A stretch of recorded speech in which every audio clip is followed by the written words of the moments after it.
So this is about demand curves and supply curves. Let me just erase this real quick. So let's make a new demand curve. I think that should be great. So let's see. So new demand curve. So how this works is it depends on a bunch of factors, right? So we talked about equilibrium points and everything. So we have an equilibrium point here at a given price of P1. And what we're saying, say we have a little statement that scientists or researchers found that oranges in general are very much beneficial to reduce certain diseases like cancer or something like that.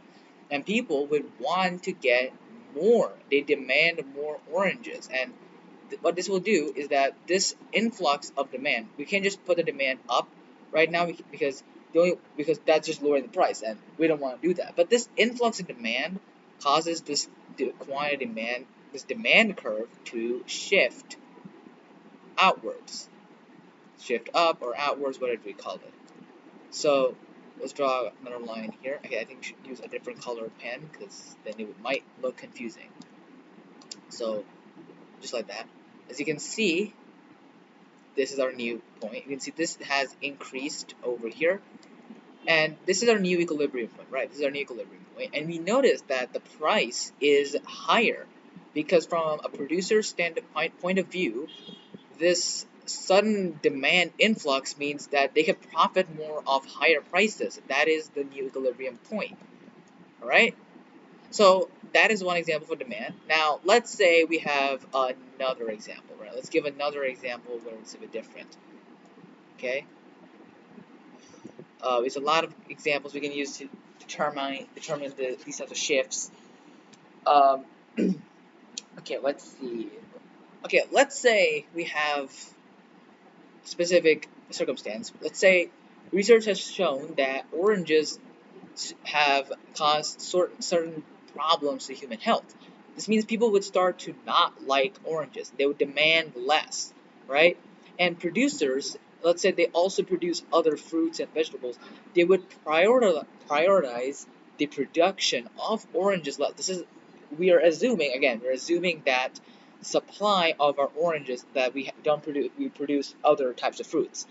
So in that case, we know one thing for sure, our demand is very much going down. So our demand is, of course, just going down to a lower equilibrium point. And another thing that's happening is, you see our supply curve? Our supply curve, well, it does, because the producers do not want to supply anymore, it would also go back.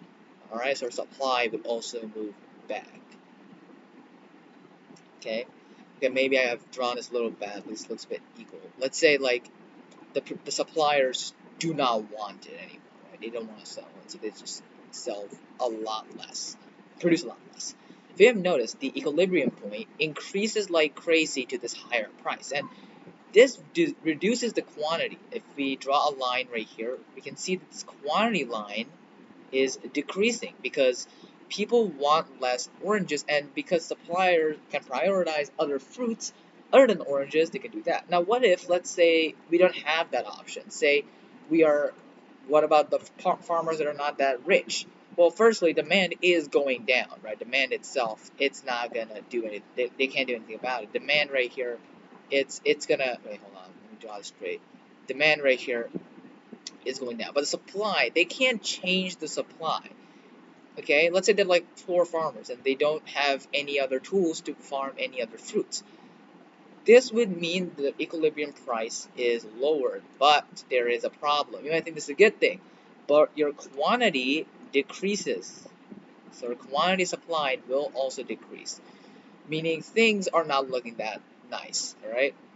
So that's good. What about something about supply? How can we cause an increase in supply, right? Let's think of a bunch of stuff we can say on how we can increase the supply, right? Supply is something that's coming from the producers. We can all agree on that. So if supply is coming from the producer, it has to be some example where the producer has some amount of benefit.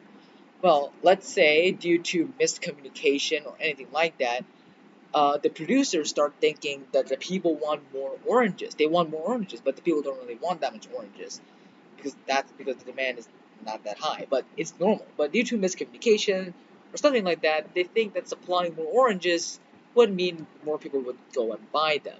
So what will happen is that producers start producing supply more, and this supply curve would increase.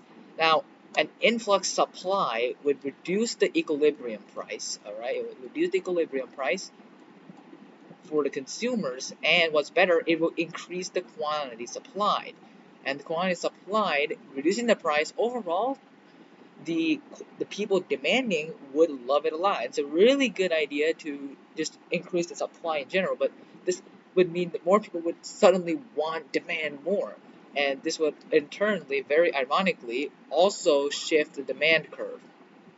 Right? Okay, let's say people just proportionally just want even more, right?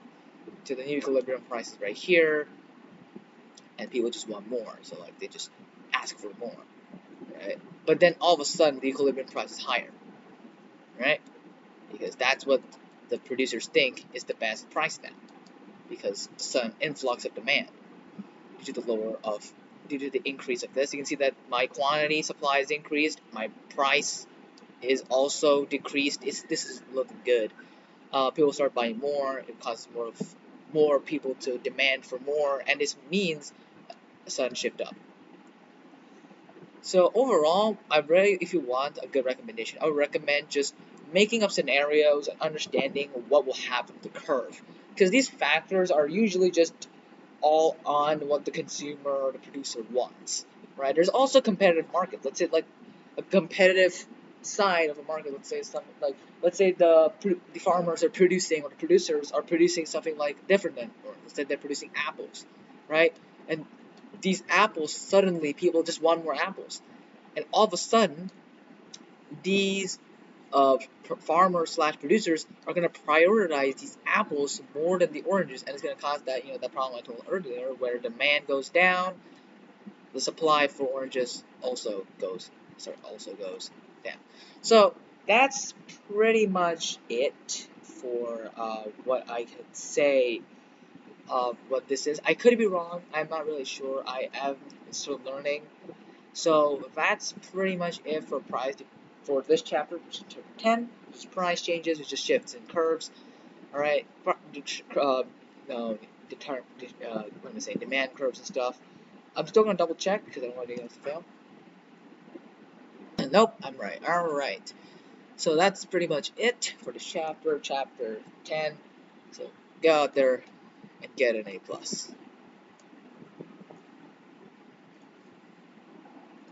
Alright, let me just close this shit, dude. Some stuff. Anyways, bye.